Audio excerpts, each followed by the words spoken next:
Stephen Orr, West Texas Friday night scoreboard show that you can hear here on KFYO, also on our sister station, 1340 The Fan. And Stephen, welcome back. How are you? Hey, Chad, I'm great. How are you today? A little foggy in West Texas, a little soggy. Yeah, a little bit. And, maybe tonight, hopefully by tonight it'll dry out. Well, it's going to have to get a lot of sunshine, but still a good night for football. And that's, as we change the seasons, maybe a blanket, a little hot chocolate. And, certainly going to feel like it. And but Mother Nature plays parts in games, and who can take care of the ball when it's a little wet and slick can sure have some impact. But it's going to be a good night for football, and hard to believe we've only got 2 weeks left in the regular season. Yeah, I know. We are heading towards playoffs. I guess a lot of the teams already know if they're in, and some are looking to get that final spot, right? Well, there's some that are, but, with everybody in 11-man football now taking two-thirds of the district to the playoffs, those things are decided, and a lot of it's just playing for seeding. But a couple of big games going on tonight in District 2 of 6A, and this is up in Amarillo, but it goes with your teams there in Lubbock. But Amarillo High taking on Amarillo Tascosa,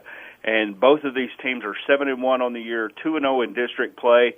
This is probably could set your district champion. To be honest with you, because Friendship's going to take on Amarillo High next week. Tascosa will take on Monterey, but these two teams I think, are probably the best two in district.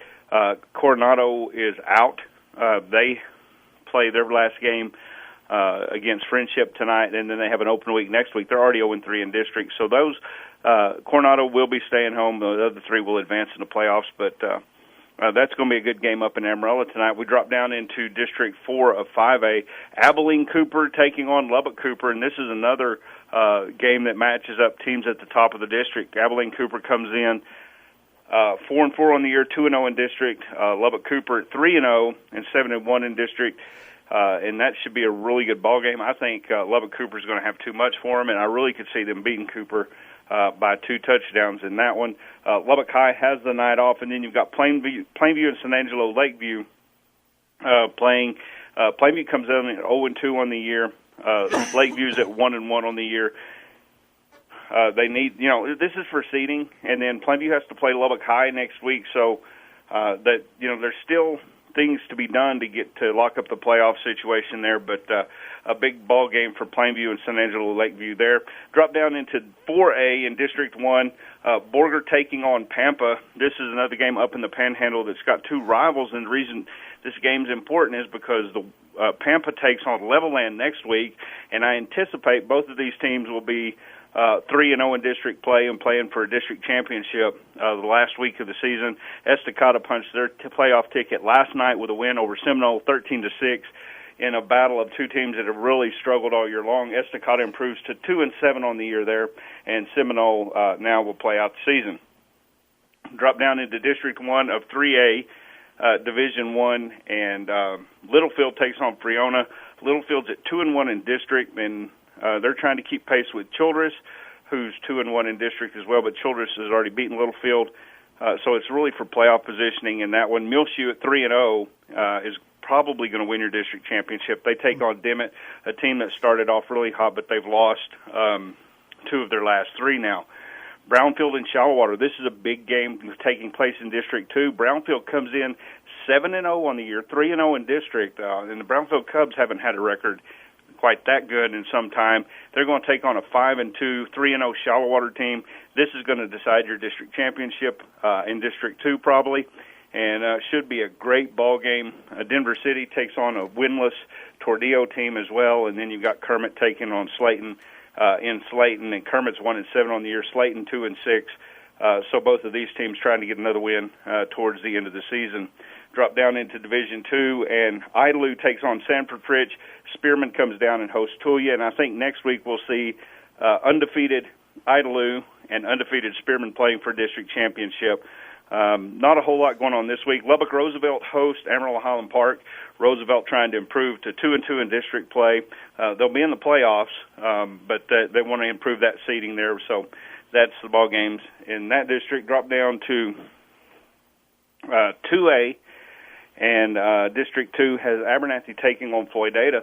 Floydada started off 1-4 in non-district. They ripped off 3 in a row in district play. Abernathy coming off a loss to New Deal Rebounds last week. They're at 2-1, so that's going to be a really important ball game for seeding in the district. And then next week, Floydada will play New Deal. New Deal's undefeated on the year, 3-0 in district, and they're taking on a Hale Center team that I think they should handle pretty easily. Then you've got Tahoka and Olton playing in that district as well. Finally, drop down into Division 2. Lockney takes on Quanah. Lockney is at 2-1 in district. Quanah 2-1 in district. That's a really important game. And then you've got Crosbyton taking on Memphis. And because of Quanah's upset of Crosbyton earlier, Memphis is actually leading that district at 3-0, but they're only 4-4 overall. Crosbyton's 7-1, and that's a really important ball game there. Visiting with Stephen Orr, West Texas Friday Night Scoreboard Show. Stephen, it sounds like one of the big games this week would be Brownfield at Shallow Water. What are one or two other games that people need to go to? Well, absolutely. I think Brownfield Shallow Water is going to be a huge ball game. I think the Floydada Abernathy game is going to be a really close game, and it's been a while since we could say that, but that's going to be a really good game. And then it's a little bit far to drive, but Amarillo and Amarillo-Tascosa, that's Hell Week up there.